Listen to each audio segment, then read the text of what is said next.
జయ Somnath part 94 క్రితం తర్వాయి భాగం. యుద్ధారంభం కాగానే ఆ వంతెనను అగర్తలోకి తెస్తే కోటగోడ ఎగబాగటం సులభమని శత్రువుల భావం.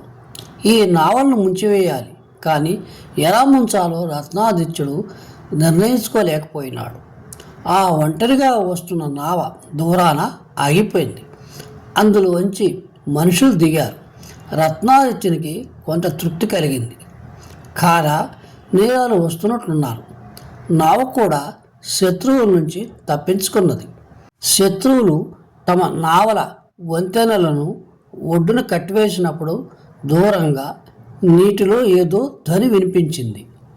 రత్నాదిత్యుడు ఎంత తీక్షంగా చూసినా ఏమీ కనిపించలేదు. తరువాత ధ్వని ఆగిపోయింది. శత్రు సైనికులు వెళ్ళిపోయిన తర్వాత ఏమి జరుగుతున్నదో చూద్దామని నిశ్చయించుకొని రత్నాదిత్యుడు ఒక 50 మంది ఈత నేర్పులను రప్పించి ఆ వంతెనను ముంచడానికి పంపేందుకు ఏర్పాట్లు ప్రారంభించాడు. తాళ్లు అగర్తులోకి విసిరారు. సైనికులు దిగడానికి ముందుకు వచ్చారు. ఇంతలో దూరాన ఉన్న ఆ వంతెన శేషనాగు నిద్ర మేల్కొని జరజర ముందుకు సాగినట్లు కదిలింది. నావలు విడిపోవనారంభించాయి. తరువాత ప్రవాహంతో పాటు ఎవరో పిలుచుకొని పోతున్నట్లు నావలన్నీ కొట్టుకుపోతున్నాయి. రత్నాదిత్యుడు కళ్ళు నలుపుకున్నాడు. తాను నిద్రపోవటం లేదు కదా. నావలు అలా చాలా దూరం కొట్టుకొని పోయిన తర్వాత మామిడి తోటలో కోలాహలం చెలరేగింది. పరమేశ్వరుని అనుగ్రహం లేని పక్షంలో ఇలాంటి చమత్కారం జరగటం సాధ్యమా? రత్నాదిత్యుడు తనలో తాను నవ్వుకున్నాడు. ఇంతలో 3 వ్యక్తులు ఈదుకుంటూ వచ్చి ద్వారం దగ్గర మెట్లెక్కారు.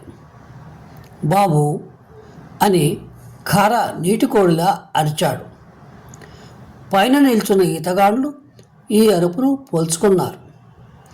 తాళ్ళు నీటిలోకి వదిలారు. ఆ తాళ్ళను పట్టుకొని ఇద్దరికీ బదులుగా 3 వ్యక్తులు పైకి ఎగబాగుతూ వచ్చారు. ఇతనెవరు అని 3వ వ్యక్తిని చూస్తూ అడిగాడు రత్నాదిత్యుడు. పోల్చలేదా? నేను సామంత చౌహాన్, రత్నాదిత్య ప్రభు. రత్నాదిత్యుడు ముఖాన్ని మీసాలను పోల్చుకున్నాడు. అతన్ని కౌగిలించుకొని, ఎవరు? సామంతరాజా, ఆ వంతెనను నాశనం చేసిన సూర్యులు తమరా వీరాగ్రేణి అని అన్నాడు. వేరే ఉపాయం లేదు. ఈదుకుంటూ వస్తుంటే ఈ వంతెన కనిపించింది నాకు. వారి కుట్ర అర్థమైంది. మేము 3 కలిసి వాటిని నాశనం చేశాం అన్నాడు గర్వంగా సామంతుడు. సామంత ప్రభు, మీరు ప్రభాసాన్ని కాపాడారు. ఇంతసేపు ఈ వంతెనను నాశనం చేయడం ఎలాగని ఆలోచిస్తున్నాను నేను. మీరు ధన్యపురుషులు వీరా.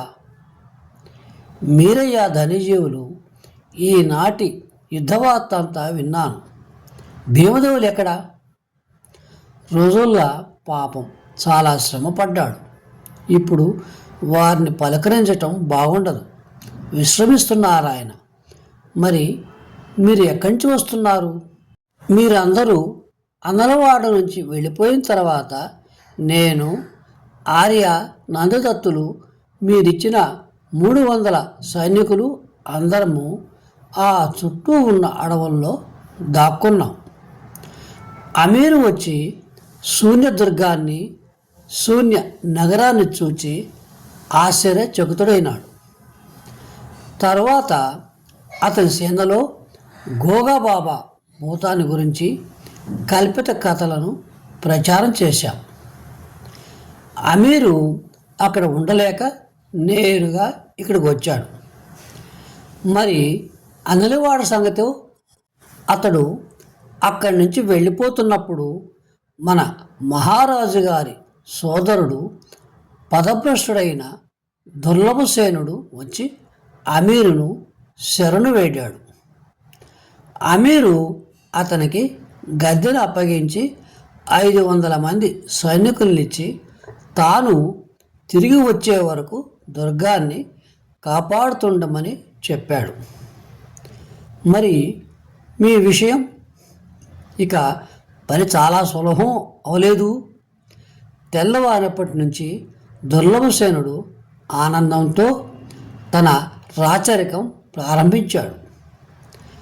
మధ్యాహ్నం కల్లా వృద్ధమూర్తి నందిదత్తుడు ఎక్కడి నుంచో గోగోభూతానికి భయపడి దుర్లభసేనుని శరణు వచ్చాడు. రెండో రోజు పరిసర గ్రామీణులు గోగాబాబు భూతానికి భయపడి అనలివాడలో తలదాచుకోవడానికి దుర్గంలో చొరబడ్డారు. ఈ భూతగాథ విని దుర్లభసేను సైనికులు గజగజలాడిపోయారు. దుర్లభసేనుడు కోట తలుపులు మూయించి లోపల కూర్చున్నాడు. రత్నాదిత్యుడు ఆపుకోలేని నవ్వుతో తర్వాత అని అనలేక అన్నాడు. మూడో రోజు రాత్రి నందిదత్తుడికి భూతం వస్తున్నట్లు గోచరించింది. యోధులంతా భయంతో ఈనల్లో చొరబడ్డారు. నందిదత్తుడు కోట తలుపును ఆనుకొని ఉన్న చాముండేశ్వర ఆలయంలో భూతోచ్చాటనకు యజ్ఞం ప్రారంభించారు. పరిసర గ్రామీణులందరూ అక్కడికి గుమికూడారు. సస్సేషం.